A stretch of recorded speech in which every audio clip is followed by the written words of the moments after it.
Lição número 10. Conhecimento que fortalece e produz frutos. Bom, para a gente ter uma profissão, para a gente ter uma ocupação, para ser profissional numa área, o que é necessário? É necessário estudar. É necessário aprender a profissão no nível que seja uma profissão a nível graduação, ou seja, numa profissão a nível técnico. Eu tenho que aprender essa profissão, eu preciso aprender os conhecimentos relacionados àquela atividade, o que eu preciso fazer para ser um bom profissional. Vou consertar celular, então eu preciso aprender como são as conexões, como é que eu tiro um display, como eu troco uma bateria, qual é a técnica correta, senão eu vou desmontar o celular e vou acabar quebrando o resto do celular todinho. Não é desejado, não é possível, isso não pode acontecer. Então eu preciso saber, conhecer, aprender aquela profissão. Se eu quiser ser um engenheiro para construir prédios, engenheiro civil, eu tenho que estudar engenharia, saber como são os cálculos, as técnicas e demais atividades. Se eu quiser ser um bom motorista ou um piloto de provas, olha só que bacana. A gente vê aqueles pilotos fazendo acrobacias com os carros, as pistas de provas. É muito bacana, mas você tem que saber a técnica. Você tem que conhecer a técnica e melhor, mais ainda, você tem que conhecer o carro com o qual você está fazendo aquela manobra. Senão, você não consegue fazer a manobra correta, vai capotar, vai se machucar. Enfim, para ter algum crescimento numa área técnica dessa, eu preciso ter conhecimento, né? Assim como a criança precisa se alimentar para crescer, assim como uma planta precisa de adubo e água para crescer, o conhecimento é aquilo que vai fazer a gente crescer na palavra e no relacionamento com Deus. Pedro, na sua segunda carta, está falando sobre isso. E isso que fala a lição número 10 da revista Palavra e Vida, edição número 63, referente ao quarto trimestre de 2019. A revista Palavra e Vida é editada pela Convenção Batista Fluminense e distribuída gratuitamente pelo site batistasfluminenses.org.br. Essa revista, essa edição 63, tem por título Motivações Cristãs, Estudos em 1º e 2º Pedro, e foi escrita pelo pastor Samuel Mori de Aquino. O texto básico dessa lição, dessa 10ª lição, são os 11 primeiros versículos da segunda carta de Pedro, e eu vou ler para os irmãos. Simão Pedro, servo e apóstolo de Jesus Cristo, aos que conosco obtiveram fé igualmente preciosa na justiça do nosso Deus e Salvador, Jesus Cristo. Graça e paz vos sejam multiplicadas no pleno conhecimento de Deus e de Jesus, nosso Senhor. Visto como, pelo seu divino poder, nos têm sido doadas todas as coisas que conduzem à vida e à piedade, pelo conhecimento completo daquele que nos chamou para a sua própria glória e virtude, pelas quais nos têm sido doadas as suas preciosas e muito grandes promessas, para que por elas vos torneis co-participantes da natureza divina, livrando-vos da corrupção das paixões que há no mundo. Por isso mesmo, vós, reunindo toda a vossa diligência, associai com a vossa fé a virtude, com a virtude o conhecimento, com o conhecimento o domínio próprio, com o domínio próprio a perseverança, com a perseverança a piedade, com a piedade a fraternidade, com a fraternidade o amor. Porque estas coisas, existindo em vós e em vós aumentando, fazem com que não sejais nem inativos, nem infrutuosos no pleno conhecimento de nosso Senhor Jesus Cristo.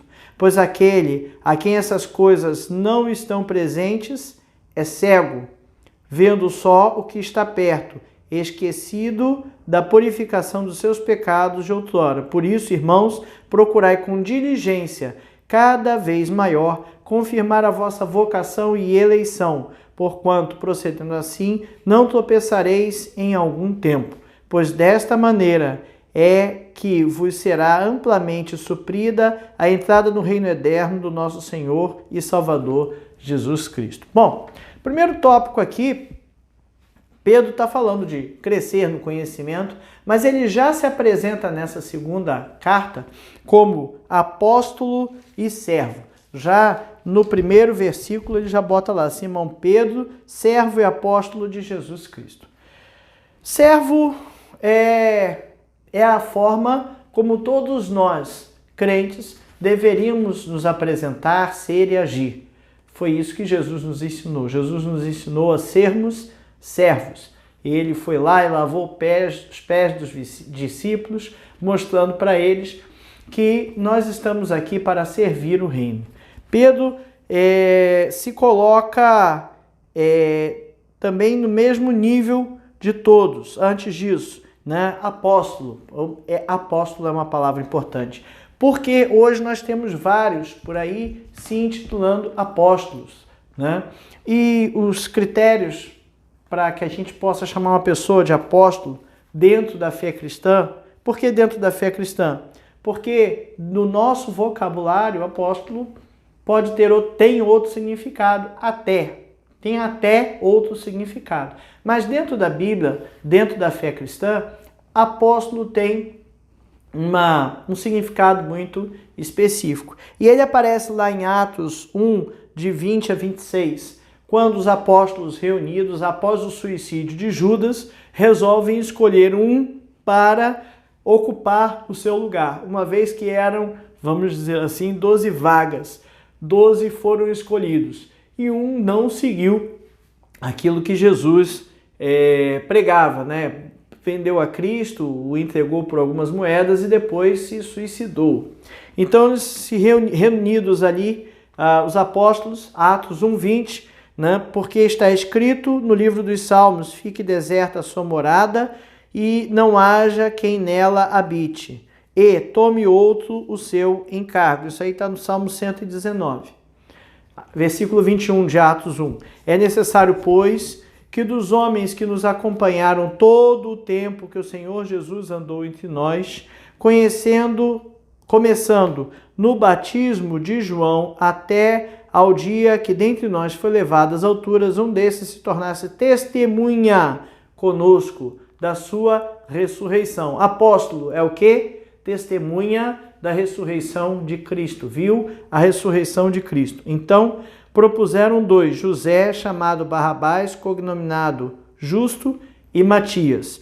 E orando, disseram, tu, Senhor, que conheces o coração de todos, revela-nos qual desses 2 tens escolhido, para preencher a vaga deste ministério e apostolado, do qual Judas se transviou, indo para o seu próprio lugar. E os lançaram em sortes, vindo a sorte cair sobre Matias, sendo-lhe então votado lugar com os 12 apóstolos. Então, apóstolo está aqui, né? O significado dentro da Bíblia, o que significa apóstolo dentro da Bíblia e no cristianismo é isso, né? Que para ser testemunha, e necessário, pois, que dos homens que acompanharam o tempo todo, e começando o batismo de João até os dias que dentre nós foi levado às alturas, um desses se torne testemunha conosco da sua ressurreição.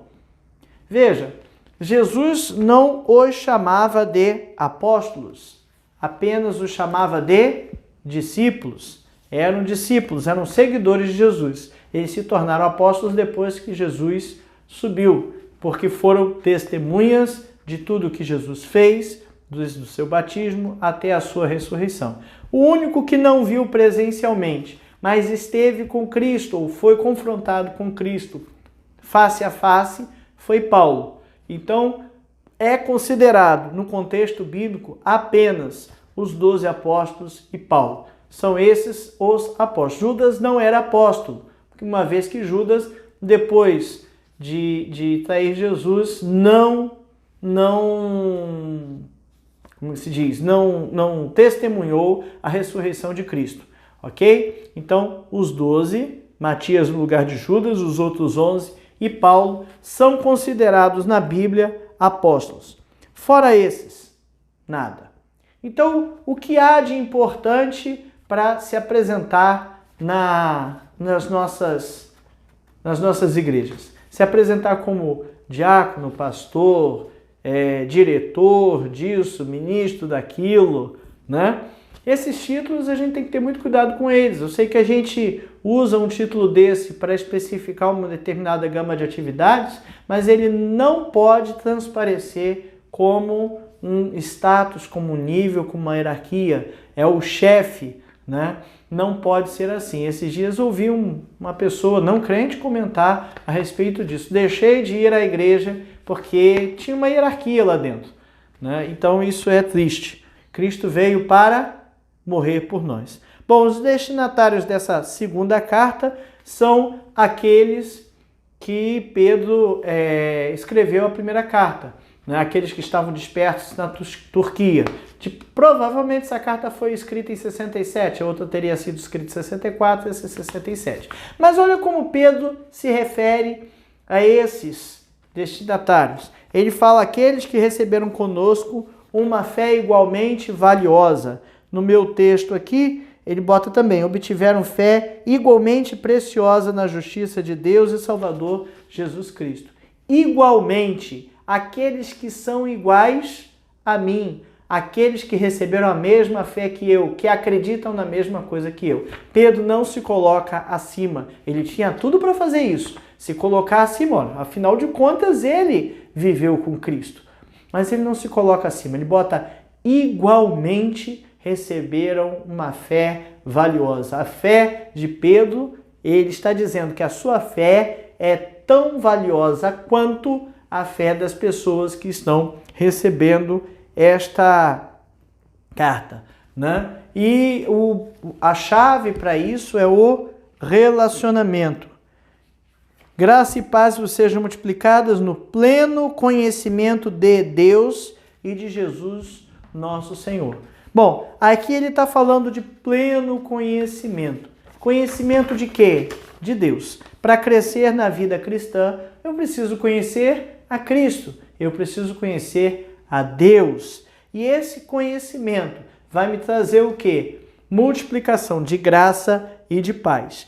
Graça, favor imerecido. Fomos salvos pela graça. O sacrifício de Cristo na cruz foi nos dado de graça, nós não merecíamos, nada poderíamos fazer para sermos salvos. Isso Jesus sabia, Deus sabia, desde a fundação do mundo, desde que o homem pecou, o plano já existia para salvar o homem da perdição eterna. Pelo sacrifício de Cristo na cruz, morte humilhante, porque era uma morte para criminosos, e o sacrifício dele nos trouxe a salvação de graça. De graça. De graça fomos livres do pecado. Graça e paz.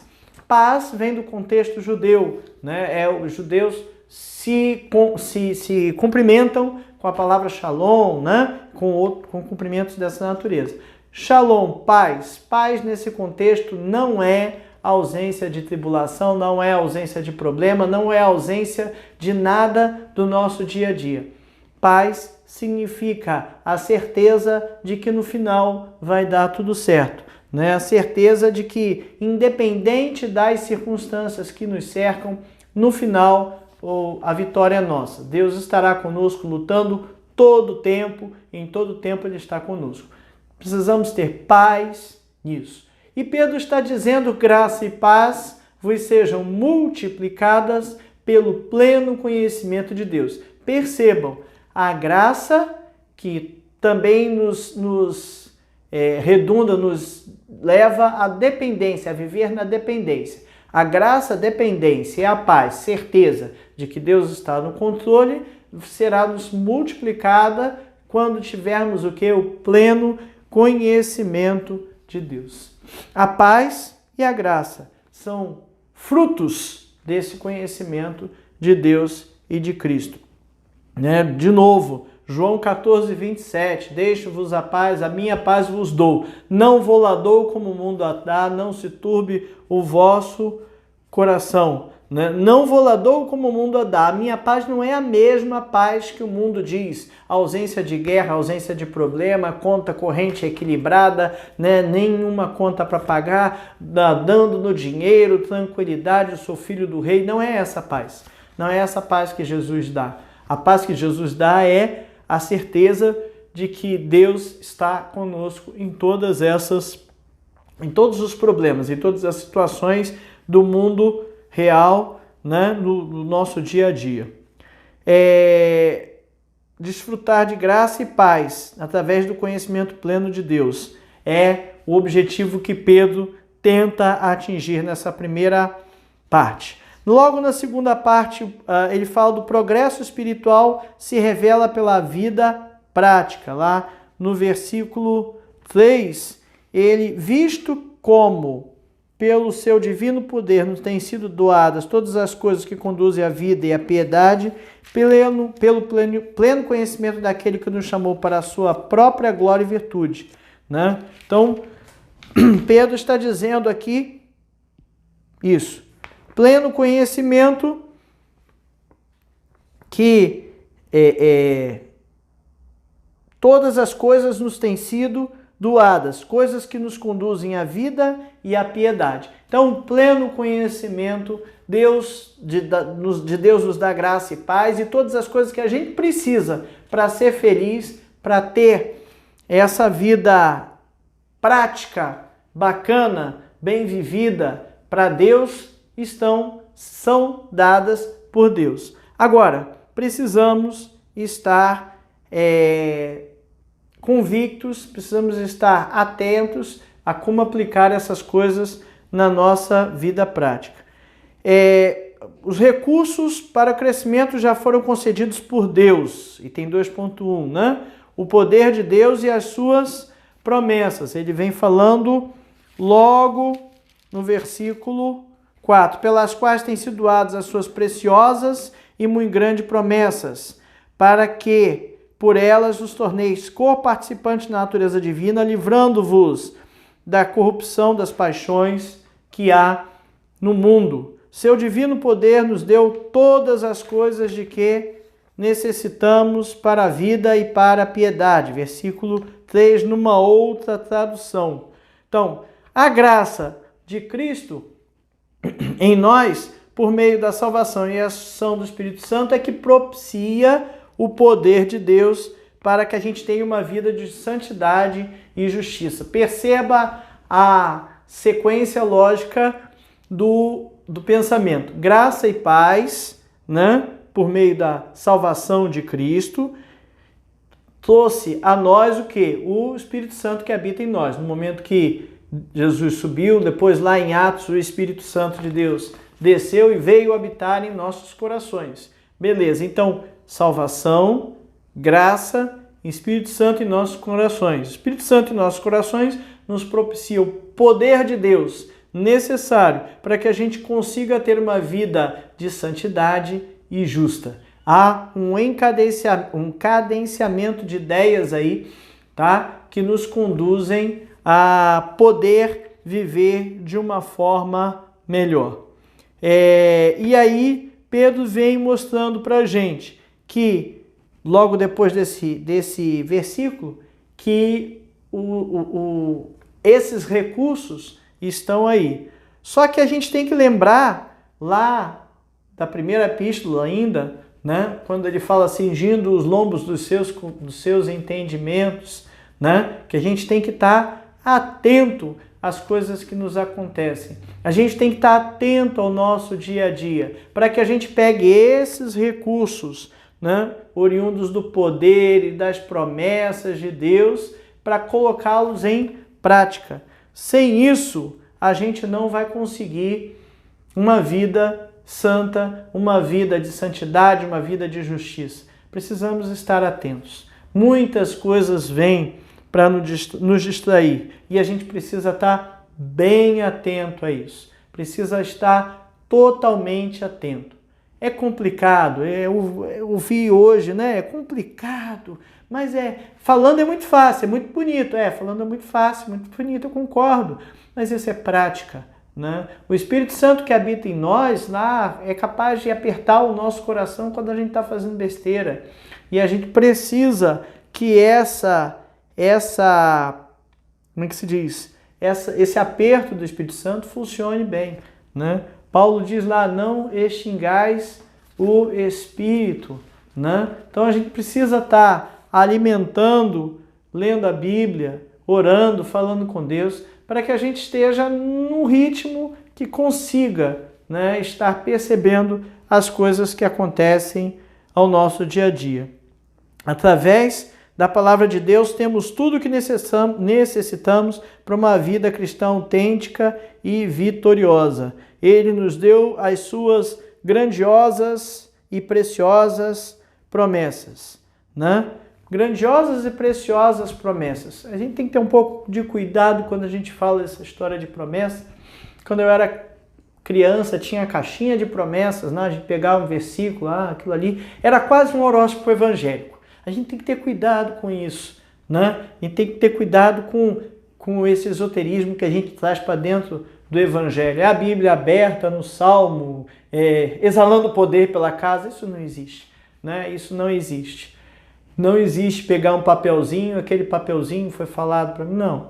As promessas de Deus a que se refere Pedro aqui são as promessas de vida eterna, promessa de salvação, promessa de uma vida com Ele de um jeito muito melhor, num lugar muito melhor, né? O poder de Deus, dado pelo Espírito Santo, que habita em nós, no momento de nossa conversão. E essa promessa, essa ideia, essa esperança de que vamos viver num lugar melhor eternamente com Deus, lugar preparado, muito bom preparado para nós, é que tem que nos dar todo o entendimento para saber que nós somos diferentes e temos que viver de forma diferente. Temos que viver uma vida santa, temos que viver uma vida de justiça. E aí ele passa a citar alguns desses recursos que nos ajudam a ter uma vida santa, uma vida justa. A presença do poder e das promessas, então, de Deus causa uma dinâmica diferente na nossa vida. O pastor Samuel usou essa palavra dinâmica aqui e eu gostei. Dinâmica remete a uma coisa que está em movimento, uma coisa que não é estática, uma coisa que não é parada. O crescimento espiritual tem que ser dinâmico na minha vida e na sua vida. A gente tem que estar crescendo espiritualmente a todo tempo. Posso viver sem crescer espiritualmente? Pode. Se você não fizer nada, nada vai acontecer, né? Mas como eu vou viver a vontade de Deus, como eu vou viver meu dia a dia cada vez mais com a presença de Deus, se a minha dinâmica de crescimento espiritual está estática, não está funcionando, né? Eu tenho que ser coparticipante da natureza divina. Como é que eu vou ser coparticipante da natureza divina? Buscando essa dinâmica de crescimento espiritual. E buscar isso quer dizer orar, estar com Deus, falar com Deus, ler a Bíblia, buscar fazer as coisas certas, entender as coisas que estão erradas. Essa dinâmica, isso é uma palavra muito importante, né? Tem uma força muito importante. Não posso ficar, é tudo muito difícil, eu não vou conseguir, não. E pronto, acabou. Não é assim. Temos que ter uma dinâmica de desenvolvimento espiritual, que vai ter como alvo a frutificação. Eu posso pegar uma sementinha qualquer do chão e plantar e nascer uma árvore. Só vou descobrir que árvore que é quando der fruto. Até pelo formato dela, a gente tira bastante informação, pelo formato da folha, do caule, mas enfim, quando der o fruto, aí que eu vou saber realmente que árvore que é. Que árvore você é, que árvore eu sou, né? Como essa semente está frutificando. A partir do versículo 5, então, Pedro vem mostrando uma série de recursos para que a gente tenha essa dinâmica. Primeiro deles, ele fala de virtude. Virtude está relacionada à excelência moral. Versículo 5. Por isso mesmo, vós, reunindo toda a vossa diligência, atenção, associai com a vossa fé. Então vai associar junto com a fé. Sabe quando você toma, o médico manda dar um remédio, a criança está lá com a infecção, você vai tomar um antibiótico, mas está tendo febre, então associa um antitérmico, né? Para combater o sintoma, enquanto você cura a causa, não é assim? A associação, Pedro está falando para associar a fé, o quê? virtude. Virtude relacionada à excelência moral. Rejeitar as coisas erradas desse mundo. Temos que ser virtuosos. E ele diz que com a virtude eu devo associar o conhecimento, né? Eu tenho que ter um discernimento moral. Mesmo não fazendo uma coisa, ou fazendo, eu preciso saber se isso aqui está errado, eu não posso fazer desse jeito, né? Eu preciso ter, de preferência, esse discernimento moral antes de fazer as coisas, né? Antes de fazer as coisas, para dizer, olha, isso está errado, isso não está bom. Não vou por esse caminho.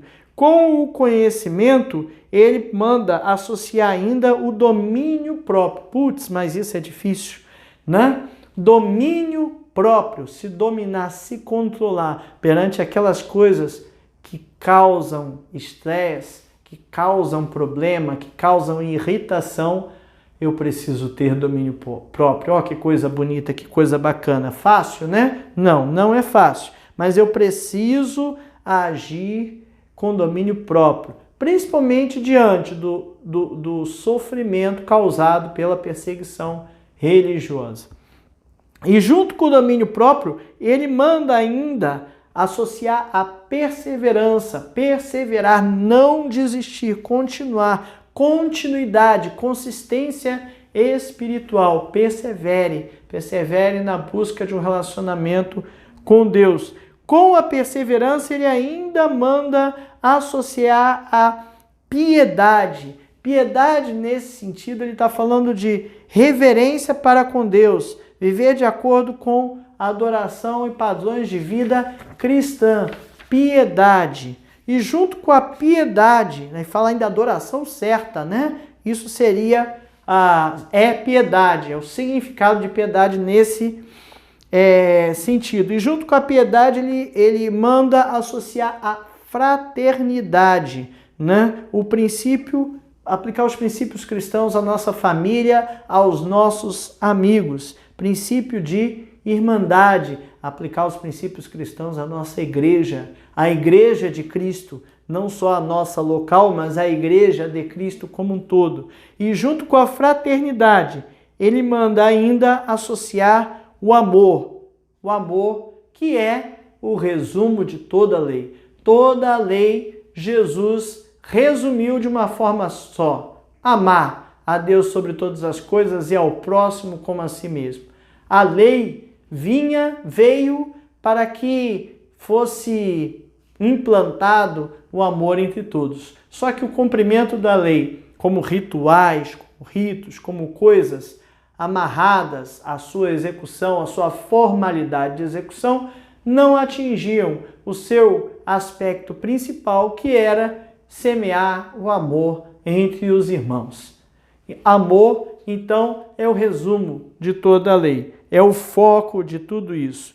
Pedro teve uma experiência com Cristo lá quando Cristo estava curando Pedro de tudo o que havia acontecido, né? Jesus, depois de ressurreto, apareceu a Pedro, Tiago e João, que estavam de novo no barquinho, em vez de estarem pescando homens, estavam pescando peixes, não é isso? Passaram a noite toda e não conseguiram pegar nada, e Jesus foi e mandou jogar a rede para o outro lado. Eles pegaram um montão de peixe, e aí perceberam que quem estava na praia falando com eles era o Cristo ressurreto. Logo depois,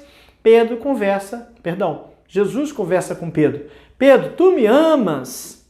Apacenta os meus cordeirinhos. E fala isso por 3 vezes, usando verbos cada vez mais fortes, fazendo com que Pedro entendesse a necessidade do amor.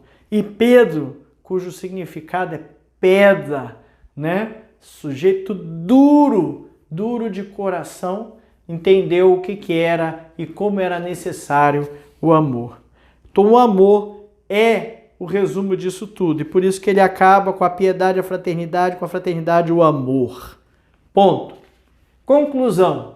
Se você usar todas essas coisas, você será algo frutífero, alguma árvore que dá frutos. Você vai dar frutos no reino de Deus. Se você não usar, Pedro coloca aqui, né? O pleno conhecimento de Deus gera frutos. Frutos bons, enormes. Em outros capítulos da Bíblia a gente tem lá os frutos do Espírito relacionados. Bacana, interessante a gente ver isso aí. Agora Pedro está falando assim, porque estas coisas existindo em vós e em vós aumentando fazem com que vocês não sejam nem inativos, ou seja, quem não busca fazer essas coisas é uma pessoa inativa, uma pessoa salva, mas que não cumpre a missão que Jesus nos deixou. Lembra? Jesus lá, Mateus 28, né? Ide por todo mundo, pregai o evangelho a toda criatura, batizando-as em nome do Pai, do Filho e do Espírito Santo, ensinando-as a guardar todas essas coisas que eu vos tenho mandado. Uma pessoa que não é frutífera, ela é inativa. É uma pessoa que não faz nada disso. Se é salva ou se não é salva, eu não vou entrar nesse mérito. Tá? Isso aí, Deus e a pessoa é que precisam ter essa certeza. Mas se você ou se alguém não dá frutos, essa pessoa não está, de fato, cumprindo com toda a vontade de Deus.